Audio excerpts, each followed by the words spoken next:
मेरे सर पे चोट लग गई है, मेरी रिप्लेसमेंट आ जाएगी, लेकिन अगर मेरी टांग टूटी है तो मेरी रिप्लेसमेंट नहीं आएगी।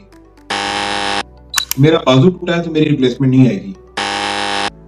ये आईसीसी के रूल्स हैं जिनकी वजह से बवाल मच गया है।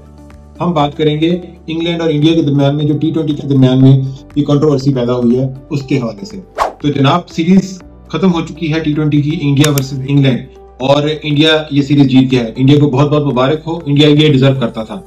लेकिन हम बात करेंगे इस मैच के दरमियान में होने वाली कंट्रोवर्सी की, कि जिसमें शिवम दुबे के सर पे चोट लगी फर्स्ट इनिंग के बिल्कुल एंड पे, और सेकंड इनिंग में सरप्राइजिंगली हर्षित राणा को उनका कंकशन सब के लिए उनको लेके आया गया, और हर्षित राणा ने 3 विकेटें ली और इंग्लैंड की बैटिंग की कमर तोड़ के रख दी और जीत में बड़ा अहम रोल प्ले किया।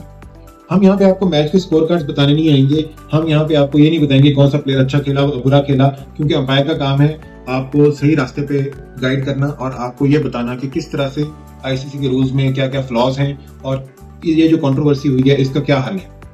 तो जनाब, मैच एंड होने पे इंग्लैंड के कैप्टन जॉस बटलर काफी ज्यादा नाराज दिखे। उन्होंने कहा it is not a like for like replacement, we don't agree with that. आगे कहते हैं, either Dube has put on about 25 miles per hour with the ball और Harshit Rana has improved his batting, it's part of the game, we should really have gone on to win the match but we disagree with this decision. कहते हैं कि ये जो replacement हुई है शिवम दुबे और हर्षित राणा की, ये लाइक फॉर लाइक, यानी कि एक जैसे 2 प्लेयर्स को रिप्लेस नहीं किया गया, हम इसे मुत्तफिक नहीं है।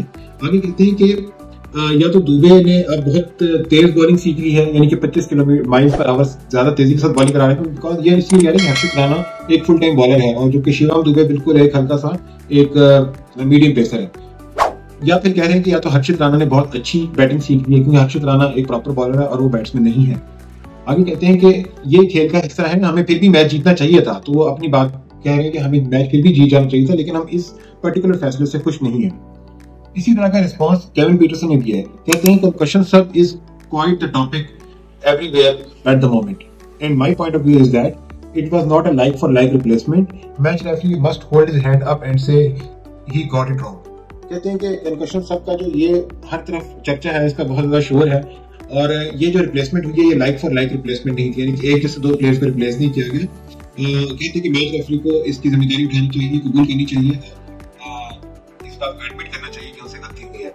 जवेगल श्रीनाथ की बात कर रहे हैं। जवेगल श्रीनाथ बहुत अरसे से मैच रेफरी हैं और बहुत ज्यादा रिस्पेक्टेबल और रिप्यूटेड मैच रेफरी हैं। हम उनकी बहुत ज्यादा इज्जत करते हैं और मैं समझता हूँ कि जवेगल श्रीनाथ ने अगर ये किया है तो इसमें शायद उनकी एक इंडिया से मोहब्बत इसमें आड़े नहीं आई, बल्कि इस तरह के रूल्स हैं कि जिसकी वजह से श्रीनाथ जो है मजबूर हो गए कि वो इस तरह के कंकशन सब को अलाउ करें। इस बारे में ना सिर्फ फॉर्मर क्रिकेटर्स, कमेंटेटर्स, बल्कि एक इंडिया में बेशुमार लोग हैं जो कि इसको बिल्कुल अनफेयर काउंट कर रहे हैं। एक बहुत अच्छे हमारे सोशल मीडिया एक्टिविस्ट हैं भवेश पटवाल। ये कहते हैं कि many Indian cricket fans are defending the unfair use of super sub rule and polluting the pages by bringing the boundary count rule, which all teams agreed before the tournament. This is so typical of them. Instead of accepting that it was wrong, they start bringing the stuff from the past. कह रहे हैं कि बहुत सारे Indian fans हैं जो कि, जैसा मैंने आपको बताया था, बहुत सारे इंडियन फैंस हैं जो कि इसके कंकशन सबको ज्यादती करार दे रहे हैं कि इंडिया की फेवर में ये गलत फैसला हुआ। कुछ इंडियन फैंस जो हैं वो जिस तरह से कहते हैं कि आर्ग्यूमेंट्स को जीतने के लिए और अपनी जीत को डिफेंड करने के लिए वो मुख्तलिफ पेजेस के ऊपर इंग्लैंड के पास के बारे में बात करेंगे कि फलां वर्ल्ड कप वो बाउंड्री काउंट रूल के ऊपर जीते वगैरह वगैरह। आगे कहते हैं पटवाल साहब कि इस तरह के इंडियन फैंस का बहुत ज्यादा यूजुअल रवैया आमतौर पर इस तरह से करते हैं कि बजाय इसके इस मैच की बात करें और ये गलत जो हुआ है इंग्लैंड के साथ, इसके बजाय वो पास की तरफ बात को ले जाते हैं, बात को मोड़ देते हैं। तो इंडियन फैंस का ओवरऑल काफी ज्यादा अगर हम देखा जाए तो स्टिल मेजॉरिटी इस वक्त इस रूल के में जो हुआ इंडिया को नाजायज फेवर मिली उसके खिलाफ है। हम सबसे पहले इस रूल को समझते हैं कि रूल है क्या। आईसीसी का रूल ये कहता है कि जब किसी प्लेयर को सर पे चोट लगे और उस मुल्क का फिजियो अगर ये फैसला करे कि ये प्लेयर को मजीद मैच में हिस्सा नहीं लेना चाहिए तो उसकी रिप्लेसमेंट कर दी जाएगी, लाइक फॉर लाइक रिप्लेसमेंट, यानी कि उसी तरह का एक और प्लेयर मैच में लेके आ जाएगा और ये जो पुराना प्लेयर है वो मैच में मजीद हिस्सा नहीं ले सकता। तो आईसीसी का रूल क्या कहता है, इसके एग्जैक्ट वर्ड्स क्या है कि हम देखते हैं। ICC match referee should ordinarily approve A concussion replacement request if the replacement is like for like replacement whose inclusion will not excessively advantage his or her team for the remainder of the match।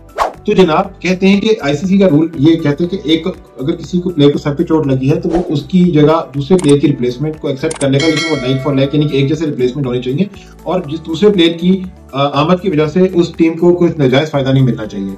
ये तो जी ICC का rule, ये जो rule है इसमें इस कदर loop holes हैं, इस कदर ये पैथेटिक रूल है कि इसमें ये तो गली मोहल्ले की बात लगती है कि जी कि एक ही जैसा प्लेयर जो है जिस तरह कहते हैं ना कि ये प्लेयर खेल गया वो चला गया, अब वो उसकी जगह उसी उम्र का उसी तरह का प्लेयर कोई और आ जाएगा। ये जो फीलिंग है ये सब्जेक्टिव फीलिंग है। अब मैं आपको बताता हूँ कि किस तरह से ये सब्जेक्टिव फीलिंग है, क्योंकि ये जो टीम जब अनाउंस होती है तो 11 प्लेयर्स में अनाउंस होता है, उसमें एग्जैक्टली ये नहीं लिखा होता कि ये प्लेयर बैट्समैन है, ये बॉलर है, ये ऑलराउंडर है, ये बैटिंग ऑलराउंडर है, ये बॉलिंग ऑलराउंडर है। इस तरह से कोई ये आपके सामने ये लिस्ट चल रही है प्लेयर्स की कि जिस तरह से आईसीसी के को ऑफिशियली हैंड ओवर किया जाता है मैच रेफरी को प्लेइंग 11। अब इसमें प्लेयर्स का मुख्तलिफ रोल हो सकता है।